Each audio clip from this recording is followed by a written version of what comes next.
혈관이 터지고 혈관이 막히고 70대, 80대 혈관이다 그러면 회복하는 방법으로 사람들이 알고 계시는 게 안녕하세요. 진약사입니다. 여러분 나이를 먹을수록 내 혈관이 심이 좋지 않구나 이런 생각 많이 드시죠? 혈관을 청소해야 된다라는 것 할 수만 있다면 혈관 청소 그런 게 있기만 있다면 하면 좋겠다라는 생각 드시죠? 제 영상 보고 오늘 이 제목으로 클릭해서 들어오셨다면 그 부분에 대해서 다들 공감하실 텐데요. 혈관 청소가 어떻게 될 수 있겠어요? 대부분의 사람들이 혈관 청소에 대해서 좀 필요하다는 거는 느끼면서, 왜냐하면 자꾸 사지가 저리고 또 심장병이 오거나 당뇨병이 있거나 내 피가 좋지 않다 뭐 이렇게 그런 느낌이 있잖아요. 피가 잘 통하지 않는, 그리고 혈관이 터지고 혈관이 막히고 또 내 혈관 나이가 내 실제 나이보다 훨씬 더 나이는 지금 40밖에 되지 않았는데 병원 가서 혈관 나이를 측정했더니 70, 80이 나왔다. 70대, 80대 혈관이다 그러면 아찔하거든요. 검사 결과가 그렇게 나올 수도 있고 또 그렇지는 않아도 사람들이 다 느낌으로 있어요. 자기 혈관이 좋지 않다라는 거. 근데 이거를 이제 회복하는 방법으로 사람들이 알고 계시는 게 두 가지가 있더라고요. 하나는 병원에서 아스피린 같은 그 피를 묽게 하는 약 있잖아요. 그거를 먹으면 피가 묽어져서 잘 통하니까 내 혈액순환이 잘 될 것이다 이렇게 생각하시는 분들이 있고, 또 어떤 분들은 그 병원에서 쓰는 고지혈증 약, 흔히 우리가 콜레스테롤 약이라고 하는 거 있잖아요. 그거를 먹으면 피가 깨끗해질 것이다 이렇게 믿으시고 그냥 그 약에만 의지하시는 분들이 있는데요. 제가 참 그게 제일 안타까웠어요. 저희 약국에서 이제 내과 처방전 가져오시는 분들을 보잖아요. 당뇨약이든 혈압약, 특히 고지혈증약, 아스피린 같은 그 종류의 약이 또 많이 있어요. 혈전 용해시키는 약, 혈전이 생기지 않게 하는 그런 약들, 강력한 약인데요. 그런 거 드시는 분들, 예후가 별로 좋지 않아요.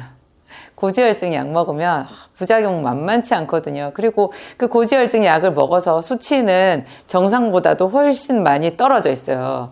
그래서 저는 저지혈증이라는 말을 써요. 제가 만든 말인데요. 보통 사람들이 고지혈증 하잖아요. 높을 지혈. 피 속의 기름기가 너무 높은 질환을 고지혈증이라고 하잖아요. 근데 고지혈증 약을 먹어서 사람들이 저지혈증이 되더라고요. 피 속에 기름이 너무 없는 거예요. 그러면 이게 낮을수록 좋은 거 아니야 생각하는데 여러분 그거 큰일 나는 발상이에요. 혈당이 높으면 고혈당, 그게 당뇨병이잖아요. 여러분 혈당이 낮으면 어떻게 되는지 아세요? 그냥 바로 쇼크 와서 죽을 수 있어요. 그거랑 비슷한 것이 저지혈증이에요. 피 속에 기름기가 너무 없잖아요. LDL, HDL, TG 이런 것들 있잖아요.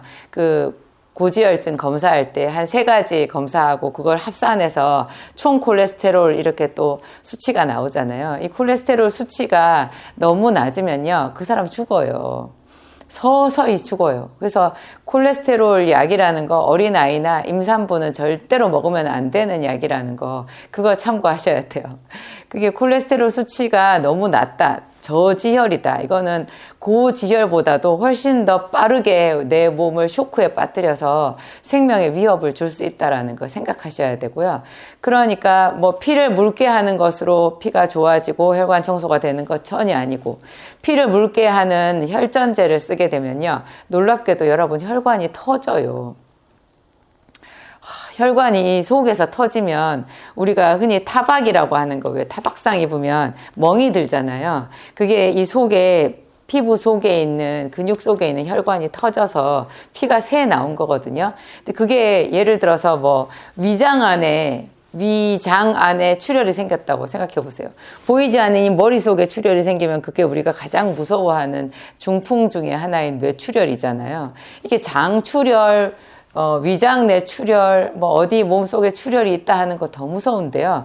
이게 항혈전제, 이게 피를 묽게 만드는 항혈전제의 가장 흔하고 쉬운 부작용이 지혈이 안 되는 거예요. 그냥 우리가 치과 가서 이를 뽑을 때만 지혈이 안 되는 게 아니고, 내가 가만히 있는데 아무 일도 없었는데 그냥 혈관이 터져서 피가 새는 거예요. 아무도 몰라요. 그 사람 몸속에 출혈이 있는지. 소리 없이 그분 돌아가시는 거예요. 그게 그 무서운 출혈병인데요. 이게 그 혈전을 없애게 되면 혈관 벽이 터지는 수가 있는 거예요.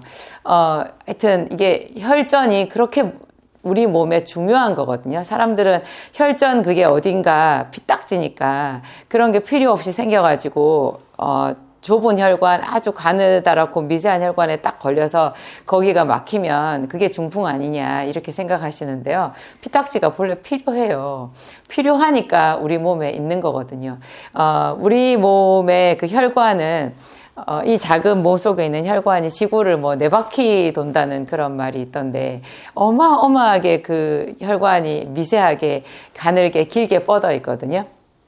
근데 이 혈관이요, 그냥 단순한 관이 아니에요. 이게 3층 구조로 되어 있어요. 제일 안쪽이 혈관 내피라고 하고요. 중간이 또 근육층이 있어요. 또 바깥 외피가 있고 이렇게 있는데 우리가 보통 말하는 혈관 질환은 내피 질환이거든요. 혈관 내피가 손상이 되는 거예요. 이 혈관 내피가 어떤 것으로 생각하시면 되냐. 제가 비유를 해보자면 도로로 생각해 보시면 돼요. 여러분, 도로에 차가 많이 지나다니면 그 도로가 항상 어딘가 손상이 되잖아요.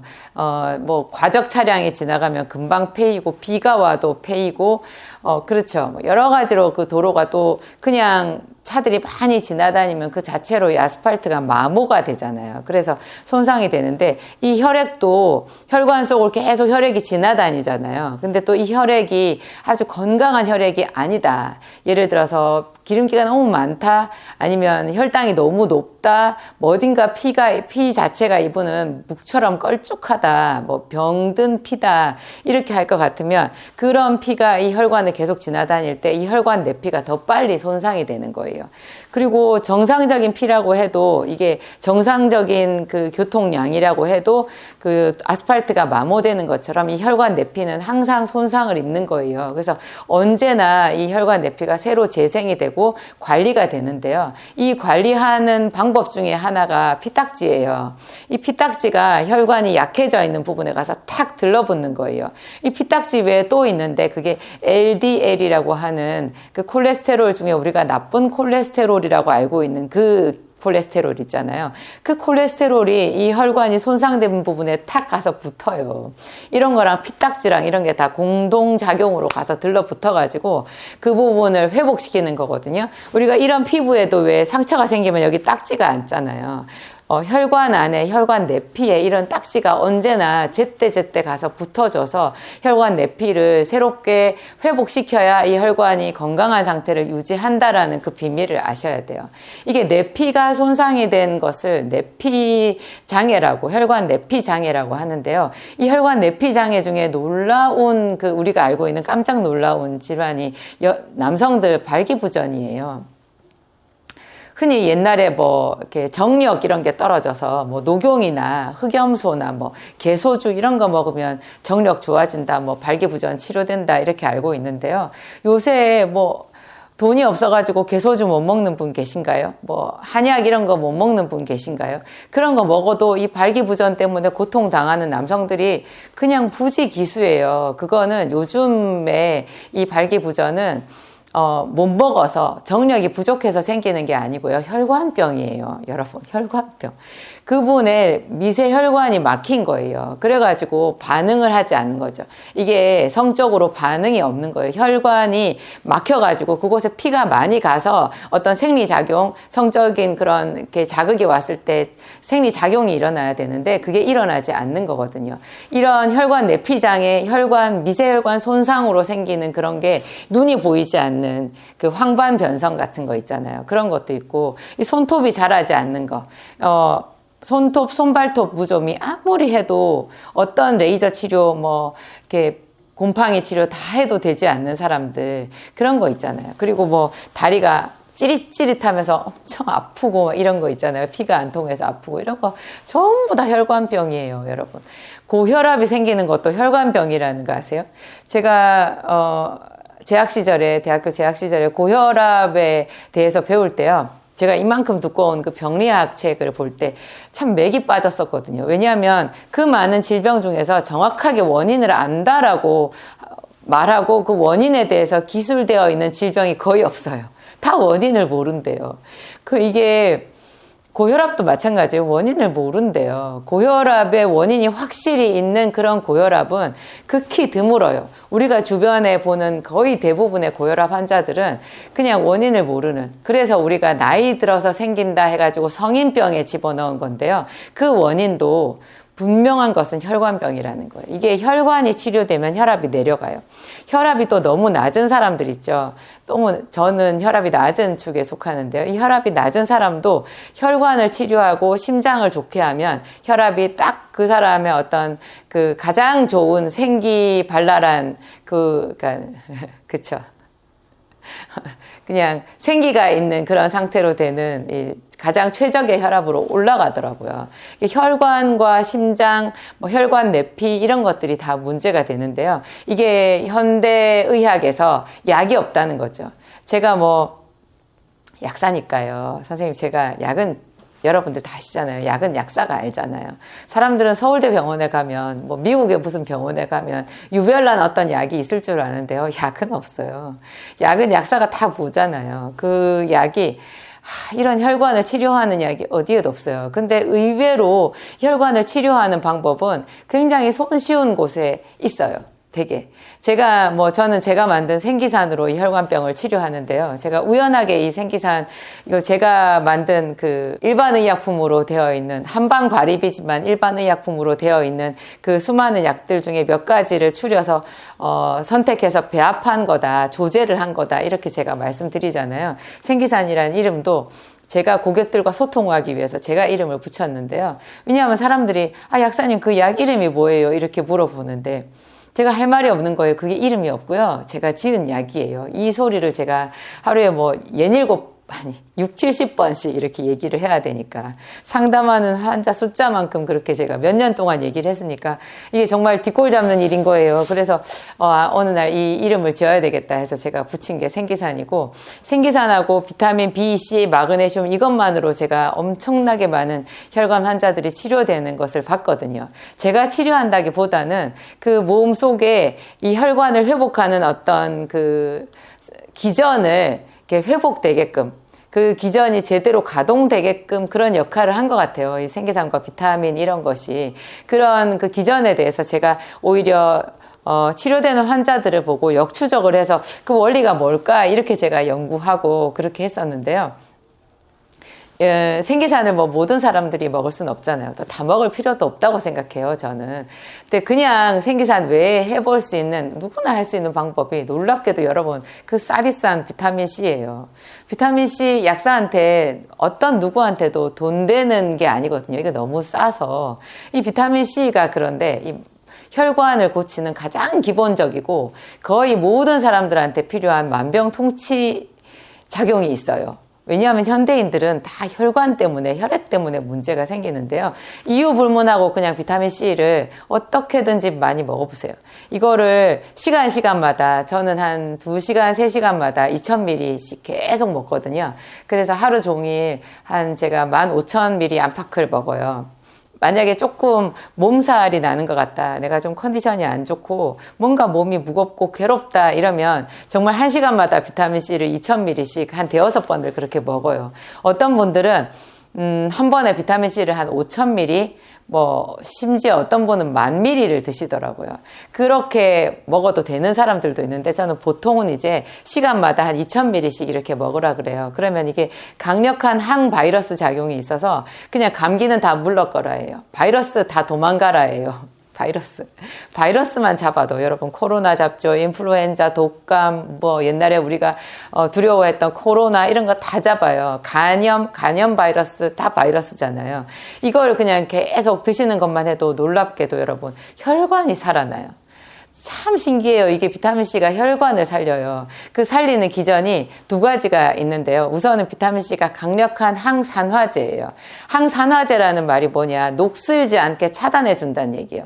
녹이 쓴다라는 것, 혈관 내피가 손상된다, 어떤 충격, 자극을 받아가지고 거기가 쇠가 녹이 슬듯이 그렇게 노화가 된다라는 뜻인데요. 고기의 방어벽 역할을 해주는 것을 항산화라고 하거든요. 산화되지 않게 해준다. 산화가 된다라는 것이 녹이 쓴다는 얘기예요. 산화되지 않게 항산화 작용을 해주는 것에 가장 대표 주자가 비타민 C예요. 이 비타민 C는 자기가 산화가 돼요.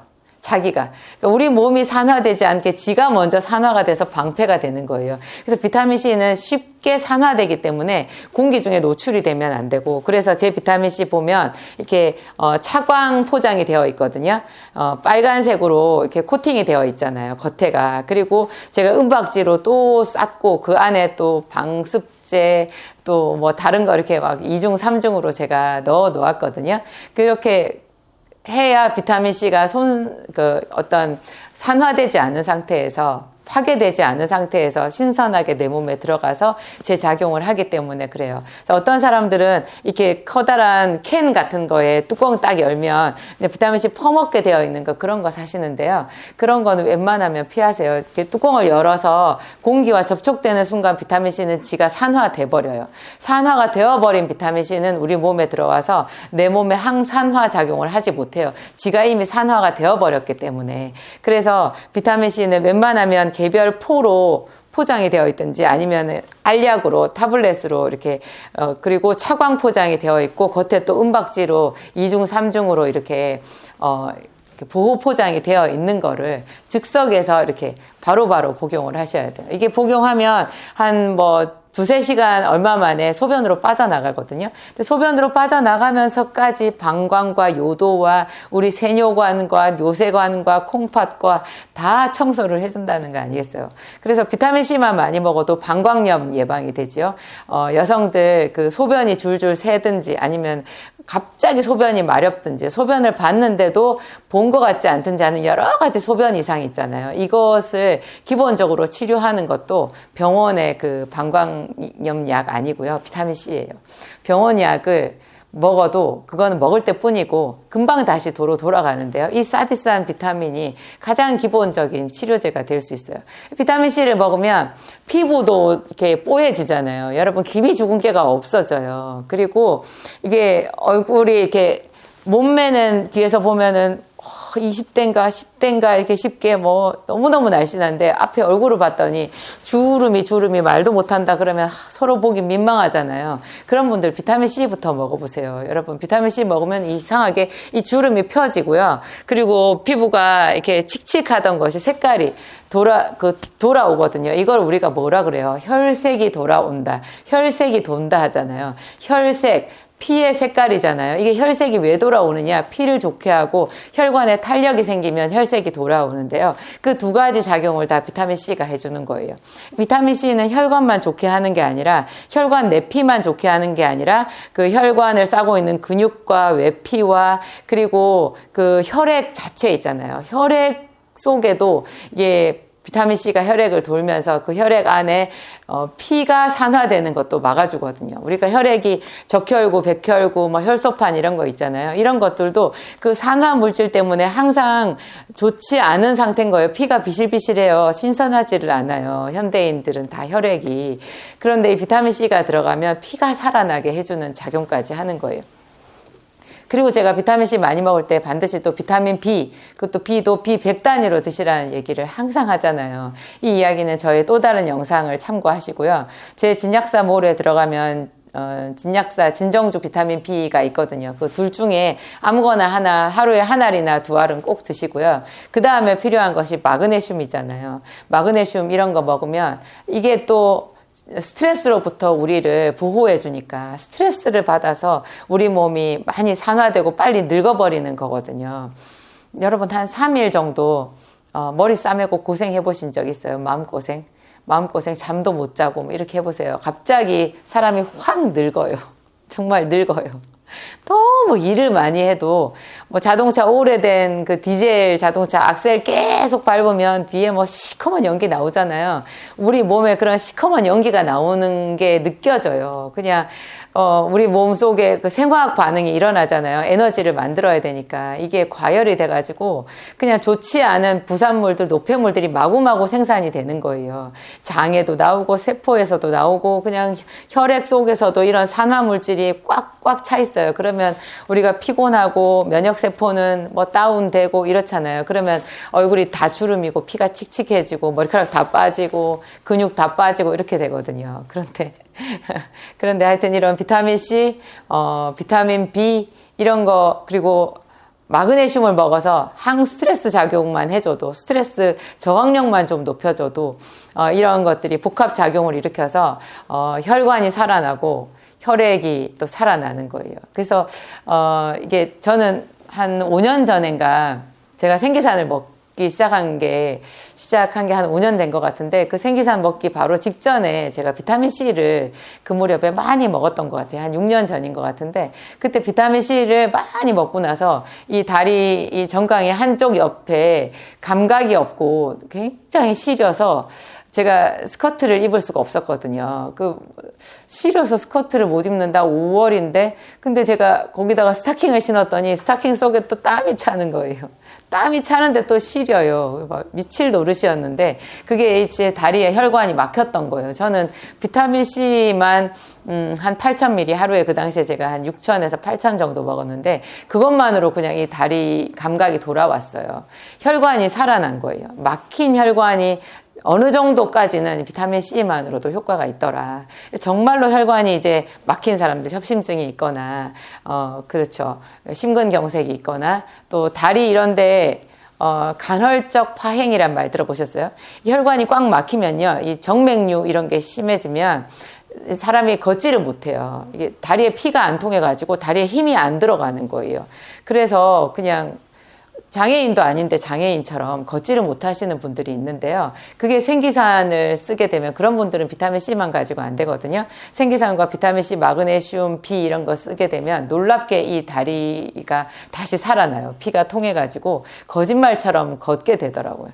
그게 생기산이 들어가서 그 사람의 어디 막혀 있는 부분을 뚫는 작용이 있는 것 같은데요. 이 생기산하고 비타민 C가 합쳐졌을 때 가장 빠른 시간 안에 이 제대로 효과가 나타난다라는 것을 제가 관찰을 했어요. 그리고 마그네슘, 비타민 B도 어떤 분은 그러더라고요. 제가 너무 약을 여러 가지 권하는 것 같아가지고 마그네슘은 살짝 빼고 말씀을 드린 적이 있었거든요. 그분이 한 3개월인가 있다가 저한테 와서 깜짝 놀라는 말을 해주셨어요. 약사님, 저한테 마그네슘 먹으라고 얘기 안 하셨는데요. 제가 어떻게 해서 남편이 먹던 마그네슘 하나를 먹고 갑자기 좋아졌어요. 그 마그네슘 빼고 생기산, 비타민 C, B 이것만 드셨거든요. 마그네슘 하나를 먹었는데 그냥 증상이 확 좋아졌다고 얘기를 하시잖아요. 그래서 하여튼 B, C, 마그네슘, 생기산 이런 이 세트는 제대로 효과를 보셔야 되는 분들은 꼭 먹어야 되는 것 같아요. 하여튼 사람들은 고지혈증 약을 먹어서 혈관이 막히지 않을 거다, 예방은 될 거다라고 생각하는데 여러분 주변에 보세요. 협심증 환자들 심장 스텐트 시술하고 난 뒤에 그거 뭐 아스피린 종류, 고지혈증 약 이런 거 다 풀 세트로 드시는데요. 얼마 안 가서 혈관 또 막혀가지고 스텐트 시술, 재시술 받으시거든요.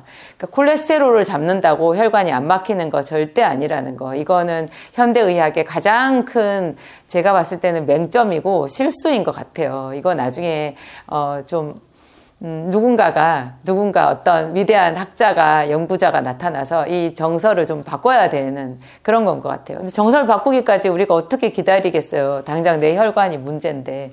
그래서 여러분 고지혈증 약은 웬만하면 드시지 마세요.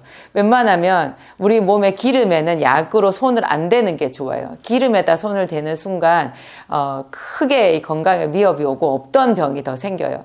고지혈증 약은 우리 몸의 근육을 녹이는데요. 여러분 심장이 근육이잖아요. 위장도 근육이고요. 이 장도 다 근육이에요. 우리 골격근만 근육이 아니에요. 심지어 우리가 음식을 삼키는 식도 있잖아요. 이것도 근육이고. 그래서 고지혈증 약을 먹어가지고 역류성 식도염이 생긴 사람도 제가 봤어요. 이게 식도의 관략근이 풀어진 거예요. 이 근육이 세상에 녹아가지고 풀어져서 위산이 역류해가지고 그렇게 혹독하게 역류성 식도염으로 고생을 하셨더라고요.